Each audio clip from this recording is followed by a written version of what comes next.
Are you able to see this PPT? Yes, ma'am.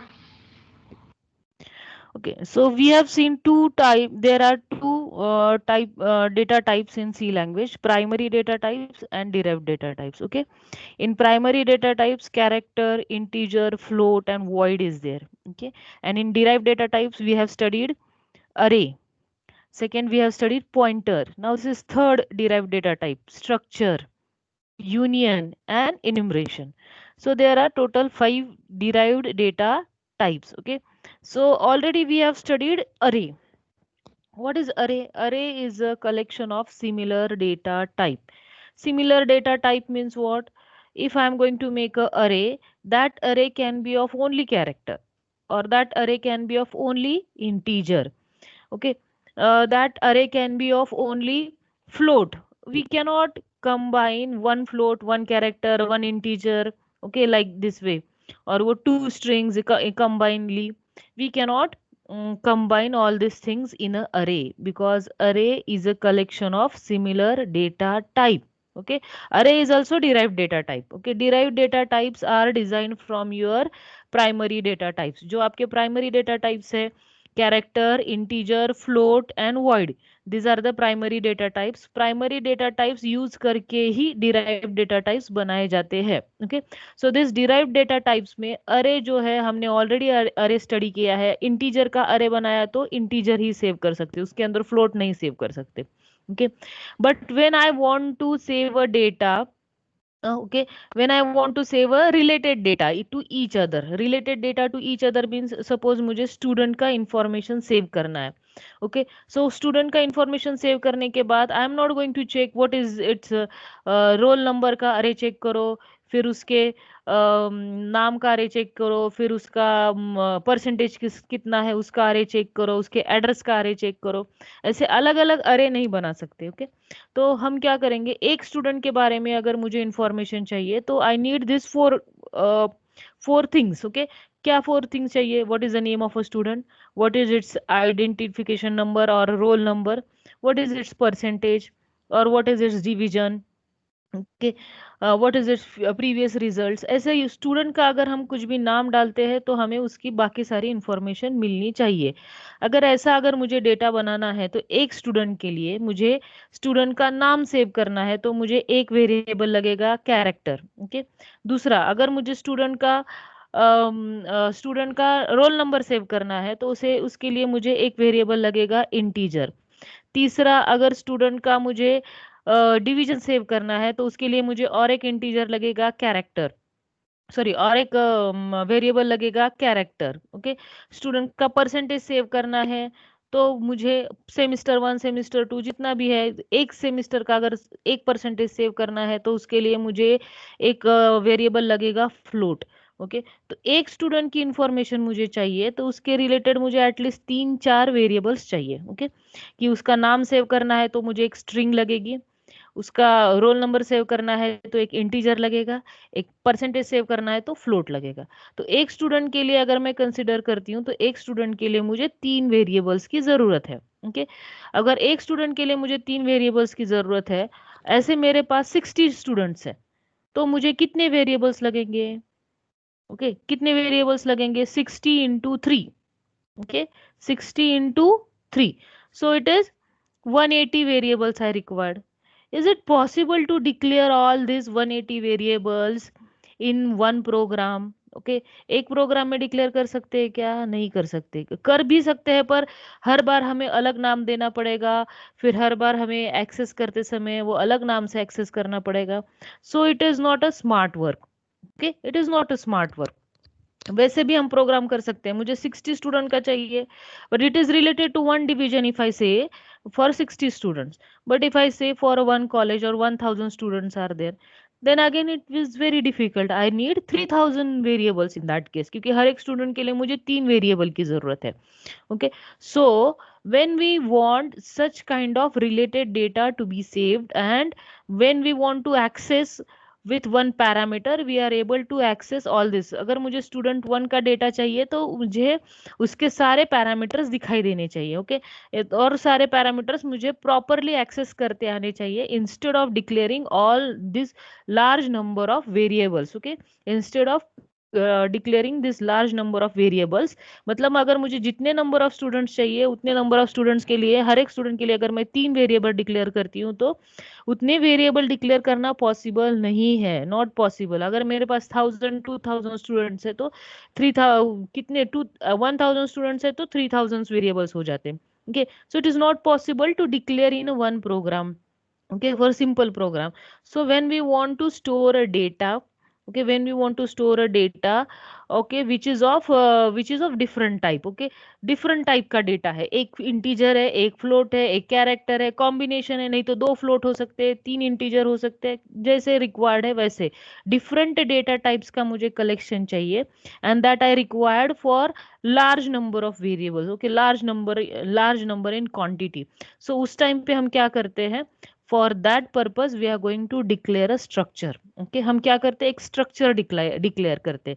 So structure is a derived data type, okay, that means it is made up from your primary data types. So structure is a derived data type. Structure is a group of variable of different data types, okay, different data types, अलग अलग data types का एक group बनाया जाएगा and उसको एक नाम दिया जाएगा, combine name, okay. So it is a group of variable of different data types represented by a single name.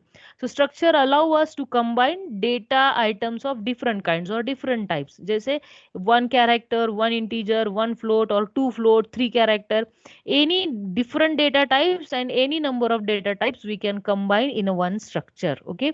We can combine in a one structures, and these structures are generally used to represents the different type of records, okay.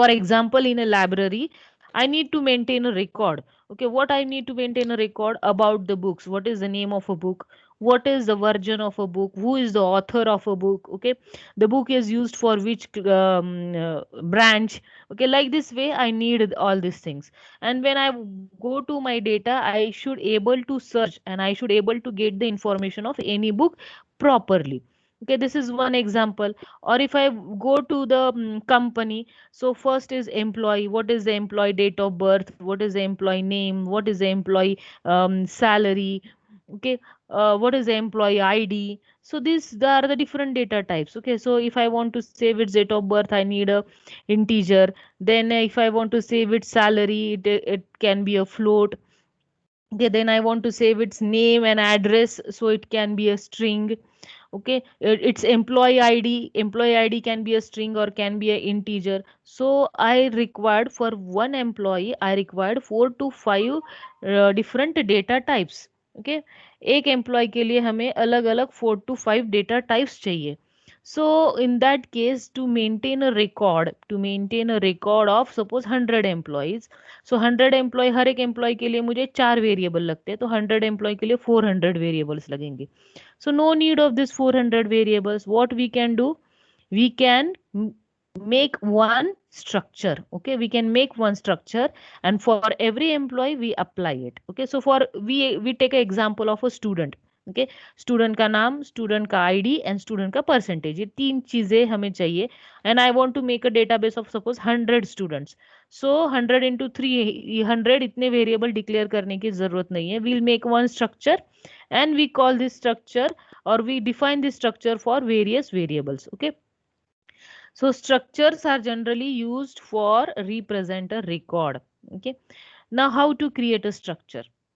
Okay, structure कैसे create करते हैं? Structure create करने के लिए keyword use किया जाता है struct, okay, struct. Struct, the struct keyword is used to create the structure.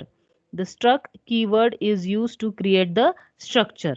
So first we start with struct, then we have to give the name, okay. While giving a name we have to follow our rules.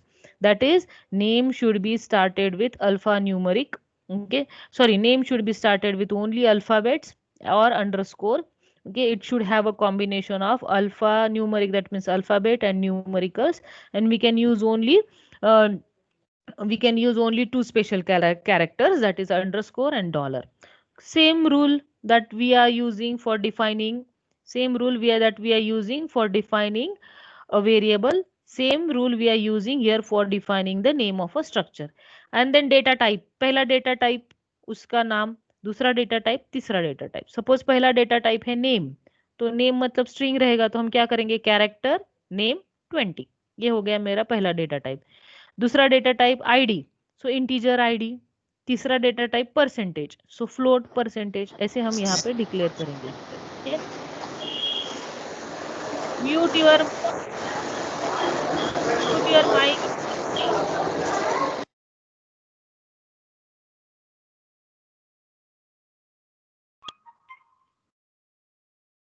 Okay.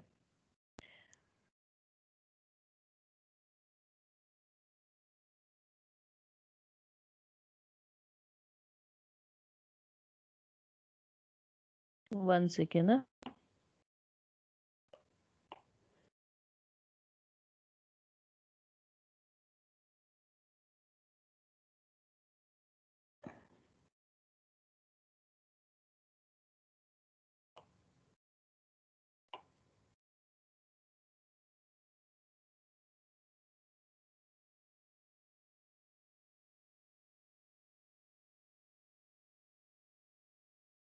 Some of the students are not able to join the meeting. Wait for some time.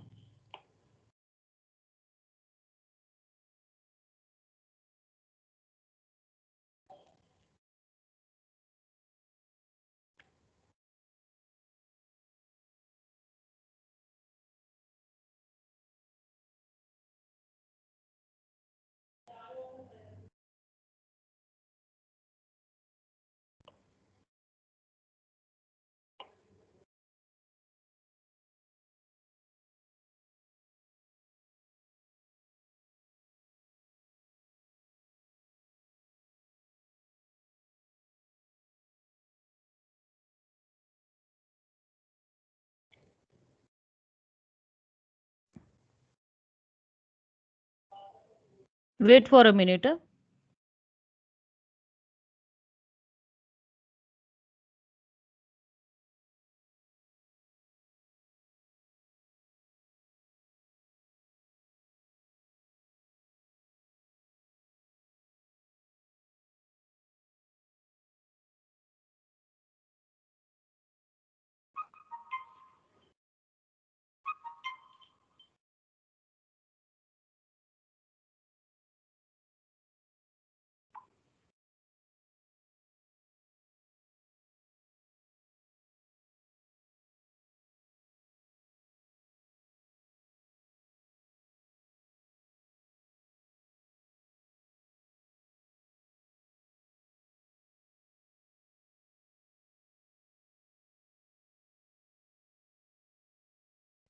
Okay, I've given the permissions.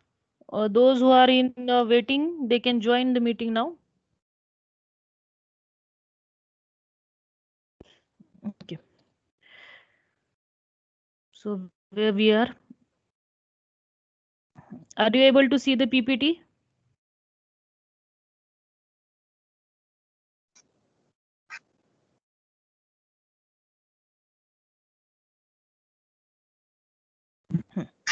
No, ma'am. Now check again. Yes, ma'am. Okay. So how to define a structure? We have to define create a structure. So now there are two things. Okay, two things. Simple variable, simple array को हम क्या करते हैं, define करते हैं. Okay, declare करते हैं. Okay, declaration करते हैं. तो यहाँ पे structure के दो चीजें हैं. पहला है क्रिएट द स्ट्रक्चर और दूसरा है डिक्लेयर द स्ट्रक्चर. ओके, जैसे वेरिएबल डिक्लेयर किया जाता है वेरिएबल के नाम से, वैसे स्ट्रक्चर को भी डिक्लेयर किया जाएगा. सो स्ट्रक्चर में यूनियन में हमें दो चीजें करनी पड़ती है. पहले हमें स्ट्रक्चर क्रिएट करना पड़ता है. ओके, जैसे इन मेन के बाहर हम क्रिएट करते हैं फंक्शन, वैसे ही हम क्या करने वाले हैं, यहाँ पे स्ट्रक्चर को क्रिएट करेंगे. ओके, स्ट्रक्चर को क्रिएट करने के लिए स्ट्रक्चर का नाम देंगे और स्ट्रक्चर के अंदर जो भी डिफरेंट डेटा टाइप्स हमें चाहिए, कैरेक्टर, फ्लोट, इंटीजर, उसको विथ नेम जैसे हम नॉर्मल वेरिएबल डिक्लेयर करते हैं वैसे हम यहाँ पे डिक्लेयर करेंगे। ओके, डिक्लेयर करने के बाद, सॉरी डिक्लेयर नहीं, क्रिएट करेंगे। ये जो फॉर्मेट आपको यहाँ पे दिखाई दे रहा है, this is the way we create the structure. Okay, ये जो फॉर्मेट है यहाँ पे, ये है हम स्ट्रक्चर कैसे बनाते हैं। Now how to declare the structure. Structure declare करना है तो हम जैसे वेरिएबल डिक्लेयर करते हैं वैसे स्ट्रक्ट कीवर्ड से शुरू करेंगे, फिर स्ट्रक्चर का नाम और वेरिएबल का नाम। ओके, ऐसे डिक्लेयर कर सकते हैं। नहीं तो दूसरा मेथड क्या है, जहां पे हमने स्ट्रक्चर क्रिएट किया है उसके बाद, ओके यहाँ पे एंड हो गया या करली ब्रैकेट, उसके बाद वेरिएबल का नाम सेमीकोलन दे के भी हम स्ट्रक्चर को डिक्लेयर कर सकते हैं। Okay, so there are two things. पहला क्या है, स्ट्रक्चर को क्रिएट करना है, दूसरा है स्ट्रक्चर को डिक्लेयर करना है और डिफाइन करना है। ओके, जैसे हम वेरिएबल को डिक्लेयर करते हैं। एक्सेस, तीसरा चीज क्या है कि उसे कैसे यूज करना है। यूज करना है तो जो भी वेरिएबल नेम है डॉट, ओके, उसके वेरिएबल का नाम डॉट, फिर वो जो मेंबर है स्ट्रक्चर के अंदर उसका नाम, ऐसे हम उसे यूज कर सकते हैं डॉट ऑपरेटर यूज करके। ओके, एक्सेस करना है तो डॉट ऑपरेटर यूज करना पड़ता है। So will go for directly doing a programme.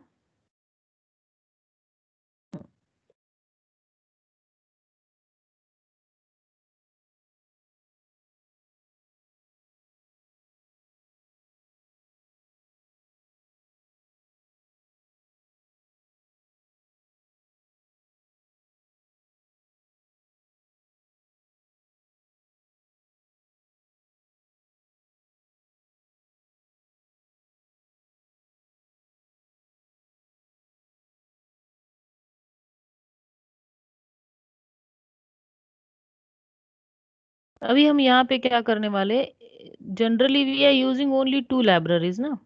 okay? एक ही library, generally we are using only one library, that is stdio.h, standard input output. अभी हम यहाँ पे string.h वाला भी लाइब्रेरी यूज करने वाले।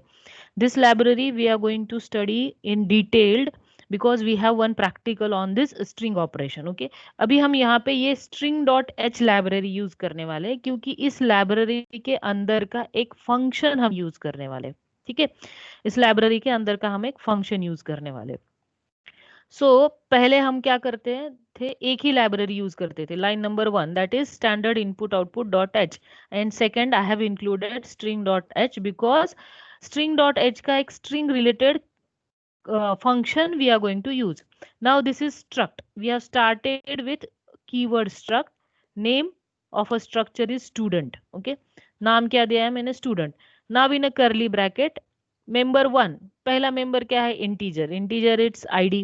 Then next character, name, okay, उसके लिए 20 and float साइज दिया है नेम का, that is because we are going to save a string or array, and float, float is what, percentage के लिए हमने एक फ्लोट लिया है। अभी मुझे जितने भी स्टूडेंट चाहिए, सपोज मुझे 100 स्टूडेंट का डेटा चाहिए, तो 100 स्टूडेंट के लिए मुझे 100 ID1 ID2 ID3 ID4 ऐसे बनाने की जरूरत नहीं है। ये स्ट्रक्चर यूज करके हम 100 स्टूडेंट का डेटाबेस और रिकॉर्ड मेंटेन कर सकते हैं। ओके, सो डेटा स्ट्रक्चर ये हमारा सब्जेक्ट ही है, डेटा स्ट्रक्चर। तो इसमें स्ट्रक्चर, यूनियंस, इट इज अरे, पॉइंटर, ये बहुत इंपॉर्टेंट है। ओके, आगे के आपके प्रोग्राम में हम यही ज्यादा यूज करने वाले हैं। ओके, तो ये कॉन्सेप्ट कैसे डिक्लेयर करते हैं, यहाँ पे हम बेसिक स्टडी कर रहे हैं। तो यहाँ पे मैंने क्रिएट किया है। ओके, क्या किया है, स्ट्रक्चर को क्रिएट किया है। अभी तक मैंने स्ट्रक्चर को डिक्लेयर नहीं किया है। ओके, स्ट्रक्चर को डिक्लेयर करते समय यहाँ पे उसके आगे ही हम उसके वेरिएबल का नाम दे सकते हैं, नहीं तो मेन में जाके अभी मुझे कितने स्टूडेंट के लिए चाहिए।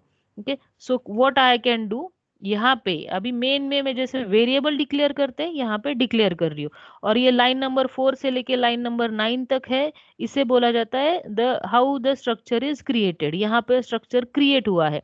अभी इंट मेन में हम स्ट्रक्चर को डिक्लेयर करेंगे। डिक्लेयर करते समय this is for student 1, okay, comma student 2, ऐसे मैंने यहाँ पे स्ट्रक्चर को क्या किया है, I have declared the structure. Now this student 1 and student 2 are the variables. Student 1, student 2 are the variables. and of this structure, and this int1 integer id character float, these are the members of the structure. Okay, ये structure के members है. अभी मुझे database save करना है. क्या save करना है? मुझे डेटाबेस सेव करना है. तो पहले हम स्टूडेंट का आईडी चाहिए मुझे. तो कौन से स्टूडेंट का? स्टूडेंट वन का चाहिए ना. तो स्टूडेंट वन डॉट आईडी, उसका रोल नंबर 1. ओके, ये मैंने यहाँ पे सेव किया. नहीं तो उसका रोल नंबर सपोज 30. ओके, जो है ये मैंने यहाँ पे सेव किया. Okay, now if I want to save the name, तो जनरली हम क्या करते हैं? Student one dot name. Okay, equal to नहीं देना है. हम यहाँ पे एक फंक्शन यूज करने वाले हैं. कौन सा फंक्शन यूज करने वाले हैं? strcpy. ओके, अभी आप यहाँ पे देख सकते हैं line number 18, the function is correct, उसका कलर चेंज हो जाता है. ओके, क्या करना है मुझे? strcpy कॉमा, क्या कॉपी करना है मुझे? ये स्टूडेंट नेम के अंदर उसका नाम. Okay,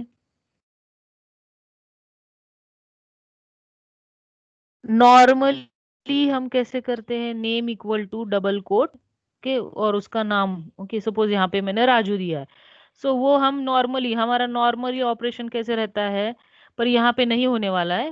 okay, student one dot name ऐसे हम लिखते हैं ना, अगर मुझे स्ट्रिंग कॉपी करना है तो. This is student name. Okay, this is student name, ऐसे करते हैं. तो we are not doing this. Okay, what we are doing? We are using strcpy command over here to copy. This is the one method to copy the or to store the string, and another method also I will tell you. And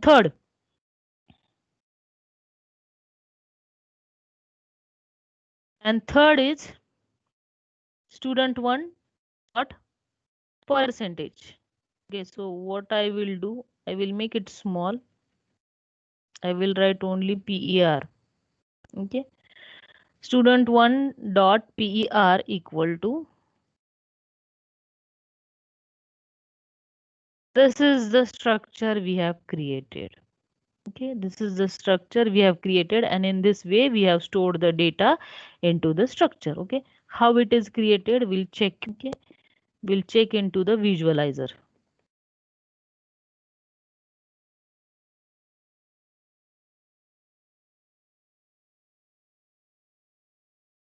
Okay, now see here properly.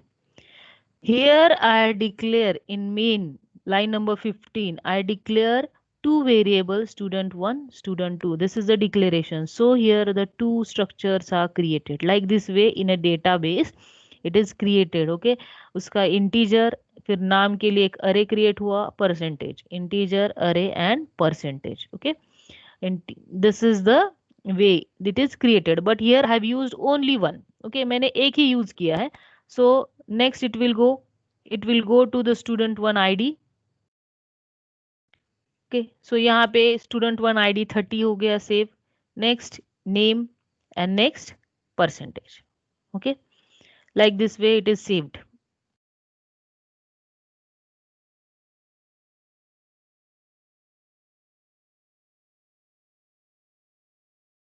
Now if I want to check it, how we are going to check it? By using printf message. Okay, so we'll check it by using our printf message.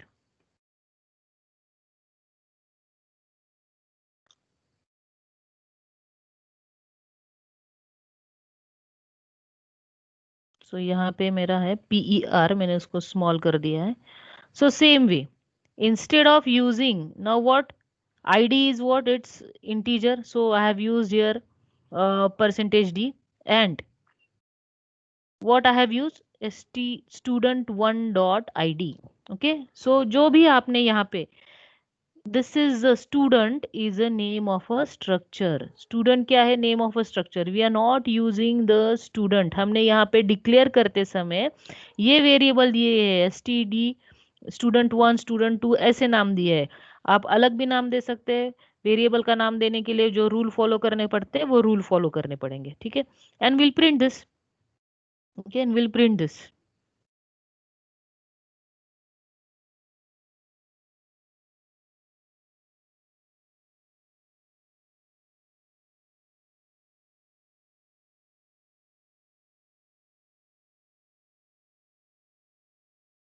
So we get here message ID is 30, name is Raju and percentage is this. Okay, ठीक है. Now same way if I want to go for a student number 2, तो student number 2 के लिए भी मुझे ऐसे use करना है. सिर्फ मुझे क्या करना है अभी, सी केयरफुली, स्टूडेंट नंबर 2 के लिए क्या करना है, यहाँ पे मुझे student 2 dot I D. Okay, नाम लिखते समय क्या लिखेंगे, student 2 dot name. Okay, then student 2 dot percentage. Okay, ये मुझे यहाँ पे लिखना पड़ेगा. और उसका भी अगर हमें चेक करना है तो कैसे चेक करेंगे, यहाँ पे क्या बदलेगा, अभी यहाँ पे आएगा student two and student 2. Okay, so number of students, so that number of variables I need to declare over here. मैंने यहाँ पे कितने वेरिएबल डिक्लेयर किए हैं, 2. तो मेरे 2 स्ट्रक्चर तैयार हो जाएंगे और ये 2 स्ट्रक्चर के अंदर ये 2 स्टूडेंट का डेटा चला जाएगा. And if you print it will get this. Okay, I need to change this roll number.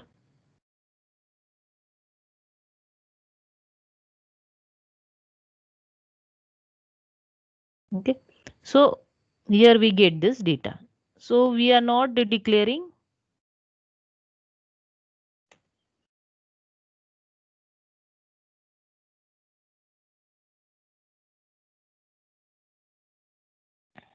Okay, so like this way we can create the structure.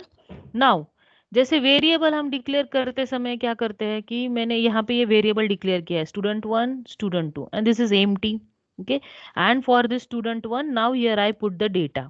Okay, student 1 dot id, student 1 dot name and student 1 dot percentage, because in a structure we have a 3 different variables.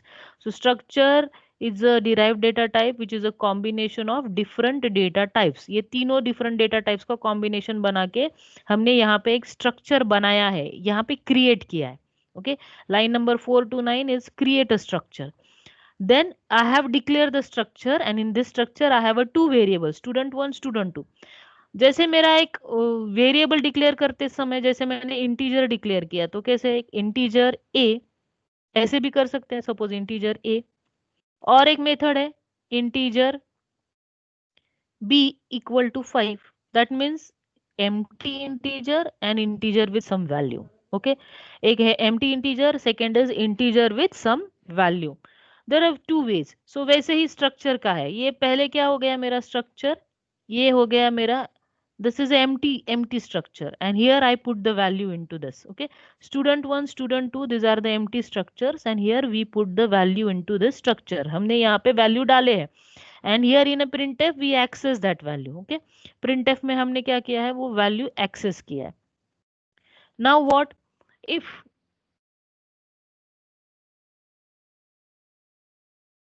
if I want to declare a structure with it data, जैसे यहाँ पे मैंने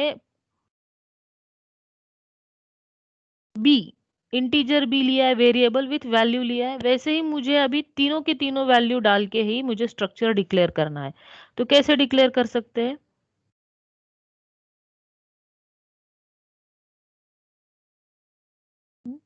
check here. Structure student 1 मैंने मेरे stu1 मैंने मेरे flexibility के लिए था, you can give any name, suppose xyz. This is my name of a variable. Now this is equal to what, I have a 3 things over here. क्या पहला क्या है, स्ट्रक्चर का फॉर्मेट देखो, पहला वेरिएबल क्या है, इंटीजर, दूसरा क्या है कैरेक्टर, तीसरा क्या है float.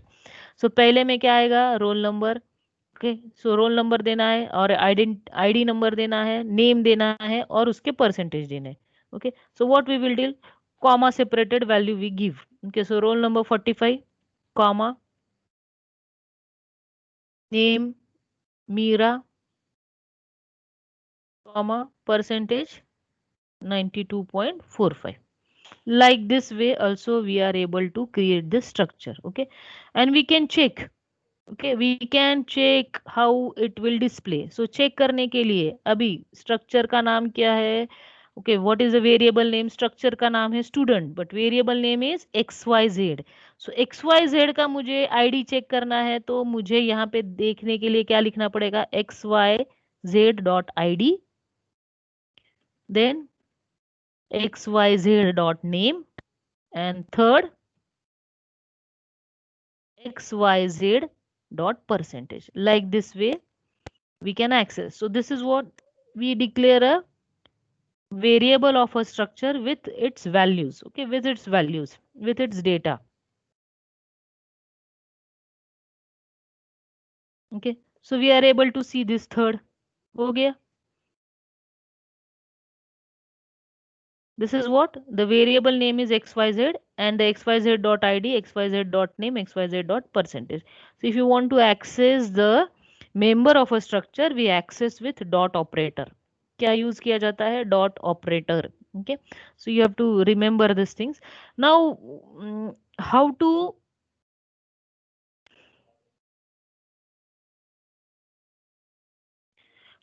declare a function with structure. Okay, अभी क्या है, ये printf messages बहुत यूज हो रहे हैं. कितने बार हुए? 1 2 3 4 5 टाइम्स. मैंने स्ट्रक्चर को तो डिफाइन कर दिया ऊपर.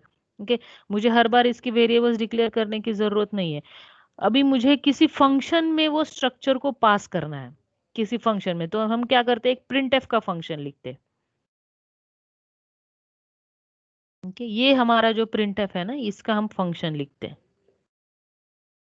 स्टूडेंट का नहीं चलेगा, बिकॉज स्टूडेंट हमने ऑलरेडी एक वेरिएबल बनाया है, तो उसका अलग. ये हमने एक फंक्शन बनाया, एबीसी. यहाँ पे भी आएगा एबीसी, यहाँ पे भी आएगा ABC. So here it is only printing.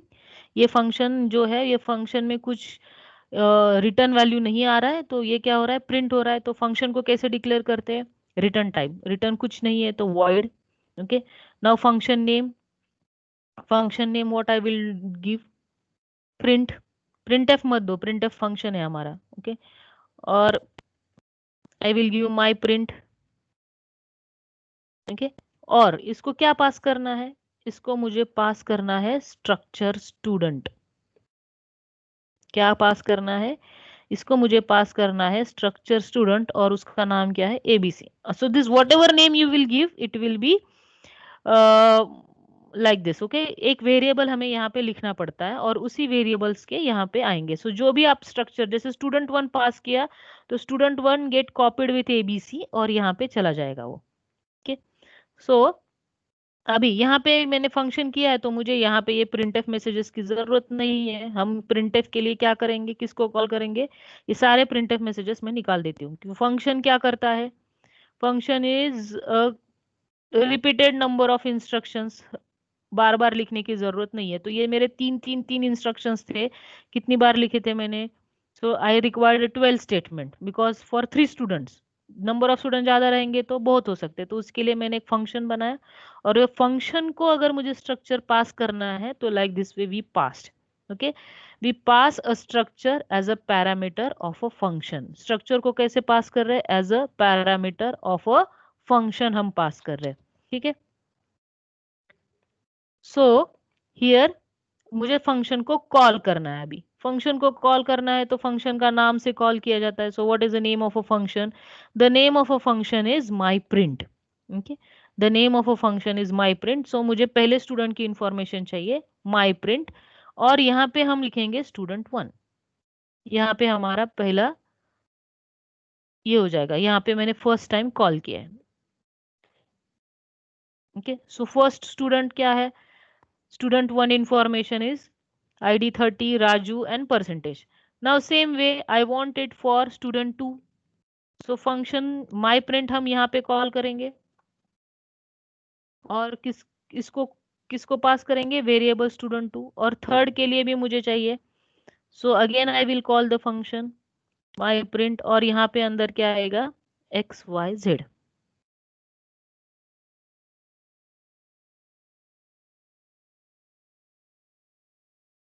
Okay. Now we can see. Okay.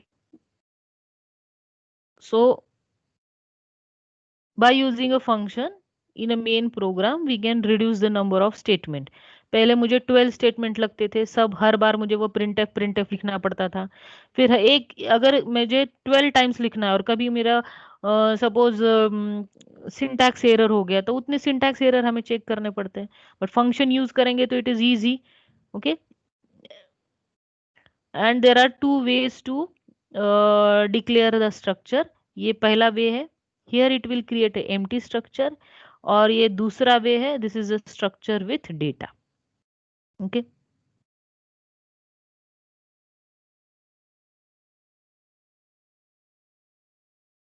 इसको मैं कट करके यहाँ पे डाल देती हूँ। ए और बी की जरूरत नहीं है, मैंने just I have given example. Now will check this into our visualiser.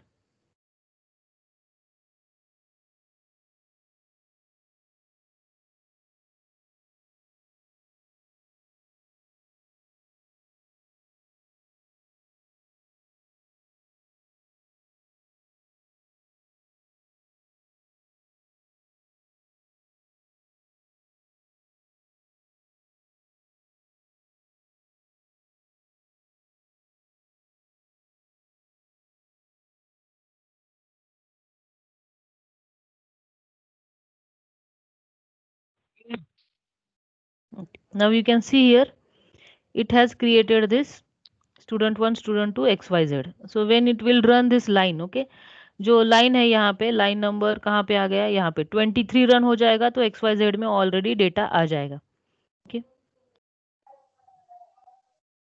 So line number 23 run हो गया है अभी। नाउ कर्सर इज ऑन 25, सो यहाँ पे देखो लाइन नंबर 23 रन हो गया, एक्स वाई जेड क्रिएट हो गया। जब अभी यहाँ पे लाइन नंबर 25 रन होगा तो माई प्रिंट फंक्शन कॉल होगा, और माई प्रिंट फंक्शन में हमने लिया है स्ट्रक्चर एबीसी, तो यहाँ पे नीचे एक एबीसी एक्स्ट्रा भी क्रिएट हो जाएगा। ओके, सो एक एबीसी क्रिएट हो गया, और जो भी मेरे पैरामीटर थे एक्स वाई जेड के वो कॉपी हो गए एबीसी में। So when we call a function, when we call a function it is get copied into that. Okay, so जब हम अभी लाइन नंबर 26 तो स्टूडेंट 1 में डेटा चला जाएगा, और लाइन नंबर 30 रन होगा तो माई प्रिंट फंक्शन कॉल होगा। माई प्रिंट फंक्शन में जाएंगे तो यहाँ पे एबीसी है, स्ट्रक्चर का वेरिएबल क्या है, एबीसी, तो ये एबीसी में स्टूडेंट 1 का डेटा आ जाएगा। So it will run now, ये प्रिंट हो जाएगा message now student 1, line number 26 run हो रहा है, स्टूडेंट 1 का आईडी कॉपी हो गया, यहाँ पे स्टूडेंट 1 का नाम कॉपी हो गया स्टूडेंट 1 में, नेक्स्ट परसेंटेज कॉपी हो गया।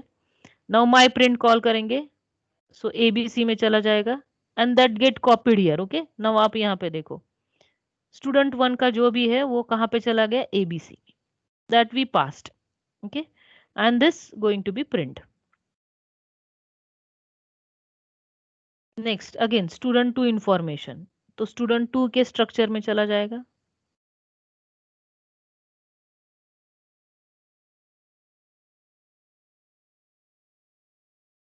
ओके,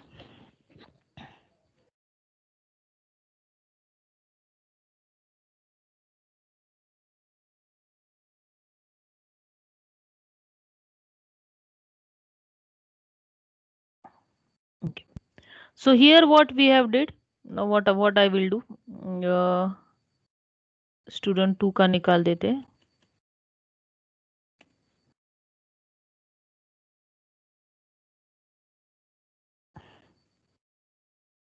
दो ही लिखते student and X Y Z. Okay, now here I have used second, now here I have used this string library. Okay, this string.h library, and for saving the string I have used a function. Which function I have used, that is str copy. Okay, ये function मैंने use किया।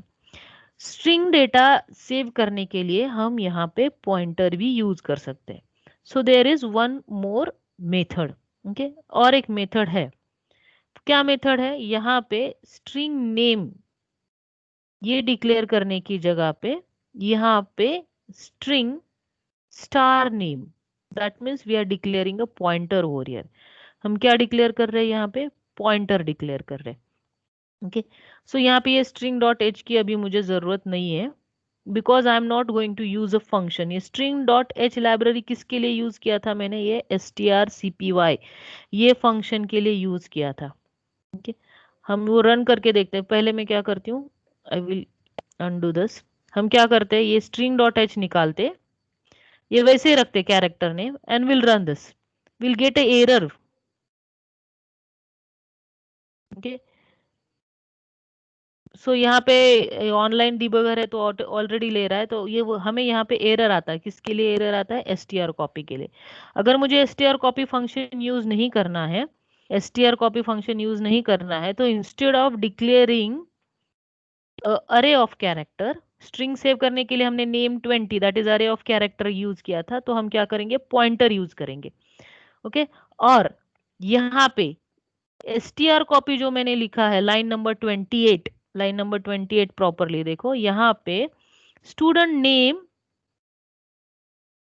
Equal to this, this is the another way, ऐसे भी कर सकते हैं। ठीक है, student one dot name equal to Raju, पर यहाँ पे मैंने ऊपर क्या लिया है, मैंने ऊपर लिया है एक पॉइंटर कैरेक्टर में। यहाँ पे अरे नहीं बनाया है, कैरेक्टर नेम 20 करके कैरेक्टर का अरे नहीं बनाया, एक पॉइंटर लिया, और वहां पे फिर डेटा सेव हो जाएगा। अगर str कॉपी आपको यूज नहीं करना है तो you can see here it is displayed. हम विजुअलाइजर में देखते हैं कैसे दिखेगा वो।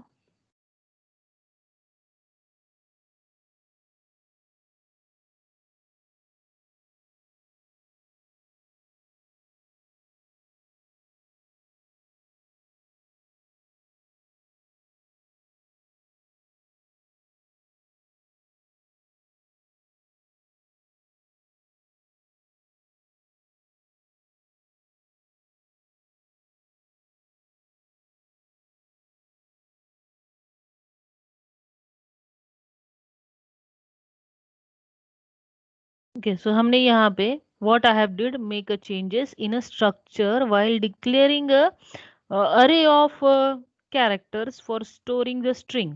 स्ट्रिंग स्टोर करने के लिए हमने कैर नेम स्क्वायर ब्रैकेट में 20 लिया था, तो सो वो हमने क्रिएट किया था। ओके, बट अभी हम यहाँ पे क्या कर रहे हैं, we are creating, we are using a pointer instead of array of characters. Okay, so pointer हमने यूज किया है, और पॉइंटर यूज करते हैं तो हमें simply student one dot name ऐसे करना पड़ता है। अगर हमने अरे यूज किया तो हमें str कॉपी फंक्शन यूज करना पड़ता है। ठीक है, इसको विजुअलाइज करते हैं।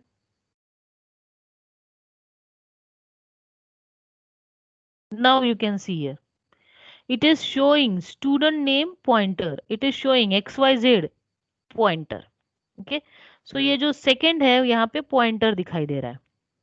इसको रन करेंगे, सो अभी आप देखो XYZ लाइन नंबर 23 में मैंने डायरेक्टली डेटा डाल दिया है, तो अभी यहाँ पे क्या हो रहा है, 45 and here float and here it is showing me here. Okay, last में एंड हो गया, मैंने डबल कोट के अंदर जब हम देते हैं, तो डबल कोट में जब एंड होता है तो /0 is for end of that particular string.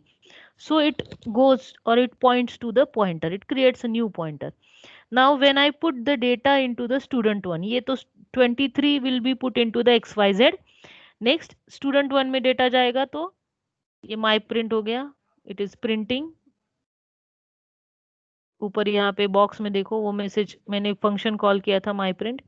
now student 2 में डेटा जाएगा, स्टूडेंट 2 में देखो 30 नेम, अभी इसका भी एक क्रिएट हो जाएगा पॉइंटर